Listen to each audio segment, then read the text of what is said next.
Good morning मित्रांनो, तुम्ही बघू शकता मी आलेलो आहे सध्या गणपतीपुळ्याला. किती सुंदर असा दृश्य आहे, किती सुंदर नजारा आहे.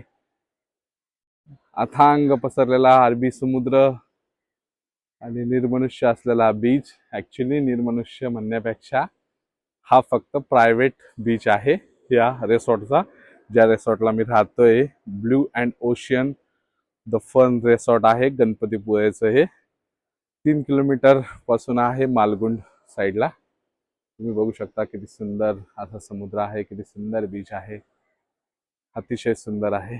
आणि ह्या रिसॉर्टवाल्यांनी तर खूप अप्रतिम असं नारळाचे झाडं वगैरे, खूप छान रस्ता केलेला आहे. खरंच खूप छान आहे. इथं बसायला व्यवस्था पण किती छान केलेली, सगळे टेंट वगैरे तुम्ही बघू शकता. इकडं त्यांचा कॅफेटेरिया पण आहे, इकडं व्हिला पण आहे. खूप छान आहे असं सगळं काही. खरंच खूप मस्त आहे. अतिशय छान सुंदर असा समुद्र किनारा आहे हा. असं वाटतं इथंच राहावं, इथून यावंच नाही. खूप म्हणजे खूप मस्त वाटतंय. तुम्ही बघू शकता मित्रांनो, इथं इतकं शांतता आहे. हे आजूबाजूला नारळाची झाडं, इतके सगळ्या प्रकारचे झाडं, याच्यामुळं इतके विविध प्रकारचे पक्षी आणि त्यांचा इतका आवाज. खरंच अशी मॉर्निंग मी आतापर्यंत पाहिली नाही.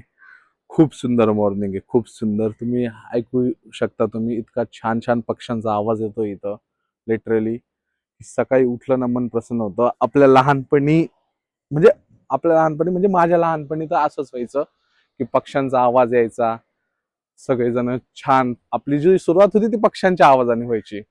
पण कालांतराने आपली झाडी वगैरे सगळं गेलं, त्याच्यामुळे पक्षी पण गेले, चिमण्यांचा आवाज म्हणा.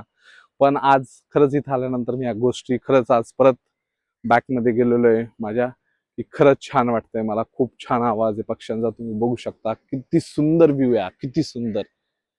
खरंच यार, खरंच आपण रील्स मध्ये बघतो ना, ते खरंच मी जे रिअल मध्ये बघतोय खरंच खूप सुंदर आहे. काय मस्त रोड आहे यार, काय नारळाची झाड आहे, काय इकडं मस्त केलेलं आहे त्यांनी, गवत वगैरे सगळं बघू शकता यार तुम्ही. खरंच खूप छान आहे आणि समोरच यार समुद्र आहे यार. खरंच खूप मस्त आहे. मला आज इतका आनंदी झालोय मी, खरंच खूप आनंदी झालोय.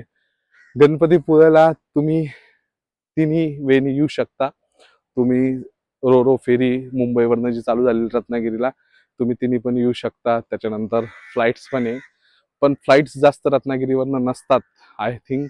आणि ट्रेन सर्वात कन्व्हिनियंट आहे. नियरेस्ट रेल्वे स्टेशन रत्नागिरी जे आहे, एक साधारणतः 20-25 किलोमीटर आहे.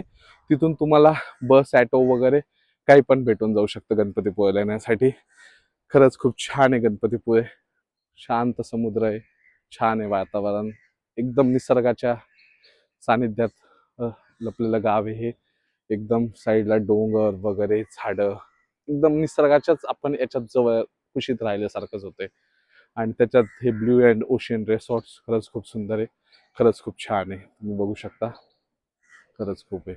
खूप आवडलं, खूप मन प्रसन्न झालं माझं इथं आल्यानंतर. खरंच अविस्मरणीय अनुभव आहे. माझा निर्णय बरोबर होता की मी कोकणला फिरायला जायचंय, आणि बरोबर खरंच कोकणला फिरायला जायला पाहिजे. खरंच कोकण खूप छान आहे, खूप स्वर्ग आहे. खरंच म्हणतात कोकण म्हणजे स्वर्ग आहे, खरंच कोकण म्हणजे स्वर्ग आहे. इथले लोक पण इतके पोलाइट आहे, इतके चांगले, इतके हेल्पफुल आहे. मी 2 दिवसापासून बघतोय ना, असं म्हणजे इतकी छान मदत करतात, प्रत्येक गोष्टीत छान गायडन्स करतात, छान मदत करतात, एकदम तोंड भरून बोलतात वगैरे. खरंच खरंच कोकण खरंच खूप छान आहे. आणि म्हणतात ना, ती म्हण आहे ना, कोकणची माणसं साधी भोळ. खरंच कोकणची माणसं साधी भोळ. इकडल्या लोकांना असं जास्त हे नाही. आपल्याकडच्या लोकांना कसं जास्त असतात, समजा तामछाम राहतो, हे राहतो. इकडं कसं सिम्पल सिम्पल लाईफ आहे. इकडले घरं पण एकदम सिम्पल आहे, इकडल्या हॉटेल्स पण सिम्पल आहे. सगळ्या गोष्टी इकडं एकदम सिम्पल आहे, एकदम छान आहे. आणि तेच सिम्प्लिसिटीज एकदम बेस्ट असते. खूप छान आहे. तुम्ही बघू शकता बीच, एकदम अथांग बीच. हा बीच फक्त हॉटेलवाल्यांसाठीच आहे, रिसॉर्टवाल्यांसाठीच आहे. फुल ॲक्सेस आहे इथं, बाकी कोणीच अलाउड नाही, काही नाही, काही नाही. सिक्युरिटी वगैरे खूप छान आहे, सिक्युरिटी वगैरे सगळी टाईट आहे. ओके, चालेल, बाय बाय गाईज. आजच्यासाठी एवढंच.